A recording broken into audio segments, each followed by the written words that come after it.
ലോകത്തിലെ ഏറ്റവും നീളം കൂടിയ മഖ്ബറയുള്ളത് ഒമാനിലാണ്, സലാലയിൽ.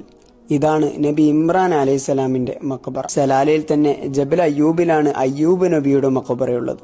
ദോഫാറിൽ തന്നെ ഹൂദ് നബിയും, ആസിക്കിലാണ് മഹാനവറുകളുടെ മകൻ സ്വാലിഹ് നബി. അമ്പിയാക്കൾ മാത്രമല്ല, ചരിത്ര താളുകളിലുള്ള ധാരാളം മഹാന്മാരുണ്ട് ഒമാനിൽ. മുത്തുനബിയെ അതിരറ്റ് സ്നേഹിച്ച യമൻകാരനായ ഉവൈസുൽ ഖർനി റളിയല്ലാഹു അൻഹു, ഹദ്ദാദ് തങ്ങളുടെ സ്വാഹിബ് മിർബാദ്, പിന്നെ സ്വാഹിബ് മുദ്, അതോടൊപ്പം ഇബ്നു അറബി റളിയല്ലാഹു അൻഹു, ചരിത്രങ്ങളിലുള്ള കവിയായവരല്ല. എല്ലാത്തിൽ നിന്നും വിട്ടു വളരെ ദൂരെ അങ്ങ് സൂറിലാണ് ചക്രവർത്തിയായിരുന്ന ഇബ്രാഹിം ഇബ്നു അദ്ഹം റളിയല്ലാഹു അൻഹു.